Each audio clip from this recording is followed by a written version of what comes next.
In this video, we are going to talk about Lookism chapter number 547. In the last chapter, we saw that Gitae Kim and Goo Kim have arrived in Busan and they have just encountered the number 5 and number 6 of the Jinrang gang, Hasik Xiong and Jack Wando. And Gitae is asking them, where is the Gabrion Kim's disciple? Where is Jinrang? And they are like, why are you looking for Jinrang? Are you planning to hide your identity till the end? Do you wanna get killed? Then we hear Goo's voice in the background. Goo is saying, don't kill them, Gitae Kim. They're important for us to get the information on Jinrang. But one of these guys recognizes Goo and he says, you're Goo Kim, aren't you? And Goo's like, do you know me? And he's like, I don't really have a choice to not know you. You're Gun and Goo. You guys popped up between the first and second generations and I heard you create a lot of mess in the countryside. I always wanted to teach you a lesson. So the funny thing is, Hasik Xiong thinks that Gitae Kim is Gun, which is funny misunderstanding. But Goo seems to be pissed at this conclusion. He's like, Gun is not some bitch's name that you could take out from your mouth at any time. But the number 5 of Jinrang gang is tired of all this talking. He goes for a punch, but Goo, being a weapons genius, he blocks his golden fist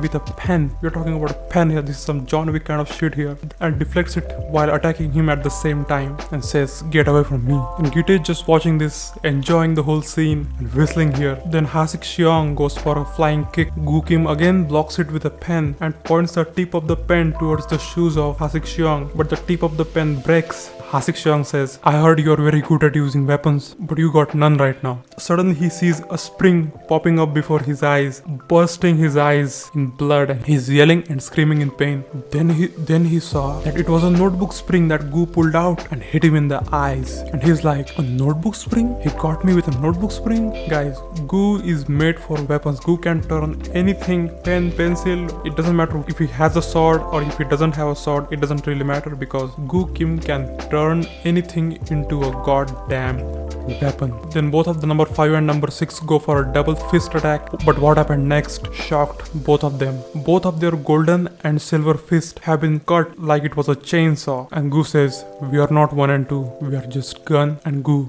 We are not interested in your first and second generation nonsense. We are just Gun and Goo, that's all. Then we see Goo holding a windshield wiper that he pulled out from the Rolls Royce that he was sitting on. This guy can do anything. Then Goo says, let me ask one more time, where is Jinrang? And Goo slices them and cuts them like Michelin star chef chopping onions on his board. And these guys are tough. These guys are like loyal to Jinrang. These guys are like, we will never reveal Jinrang's location to you. Goo's like, you better give up. And suddenly we see Gitae Kim from behind comes up with an axe and chops these guys and probably kills them because the PTJ didn't show that panel to us. Goo's shocked. Goo's eyes are like wide open. Goo's asking, what are you doing? And Gitae is like, I saw their eyes. They were full of loyalty. They would never reveal Jinrang's location to us. We wasted our time. We need to figure out some other way to get Jinrang. Gitae stands up, wipes his bloody axe on Goo's shirt and says, you don't have a problem with that, right partner? So the scene shifts to the arena where the Allied was fighting the King of Incheon and it looks like they won. Jagion is down for the count. He's all bloodied up against the broken wall. In his broken condition, he calls James Lee and tells him that he's lost. And James cannot believe. James is like, stop joking with me. Don't tell me that King of Incheon lost to those first generation fodders. And Jagion is like,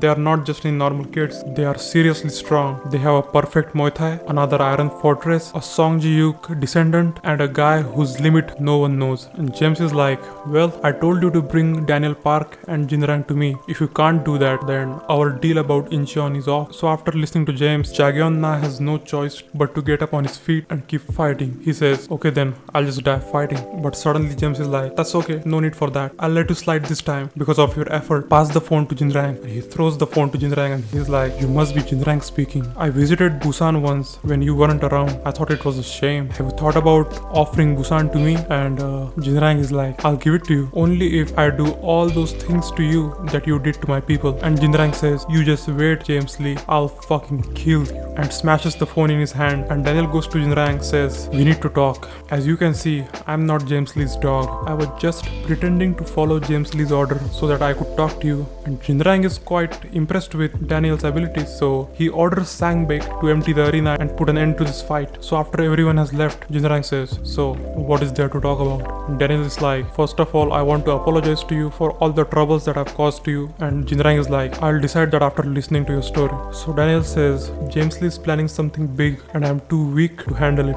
And Jinrang is like, so what? So Daniel says, I am proposing an alliance between Allied and Busan. And the number 2 and number 3 of the Jinrang gang are just watching from a distance, wondering what are these two guys talking about. And the Sangbek is kind of happy that Daniel betrayed James Lee. And so he goes to call number 5 and number 6 to know where they are. And obviously we know what happened with them. Suddenly we hear a phone ringing in a bloodied hand, walking towards Arena, picking up the phone and say hola, which is hello in Spanish. And he's like, and we see Gitae Kim holding a phone standing behind Jinrang. He's like, Jinrang. And Jinrang is like, today's fight's over, go back. And then we hear Goo's voice coming from behind. We can't do that. The showtime begins now. And Daniel is shocked. Daniel is like, Goo Kim? Why? Why is he here? And Gitae Kim is like, King of Busan. This is gonna be tasty. Way tasty than I thought. So that's it from chapter number 547. This was my first video of Lookism explanation. If you think I can improve something, please let me know in the comment. If you like the video, please hit the like button and subscribe and click the bell icon. See you in next chapter. Thank you.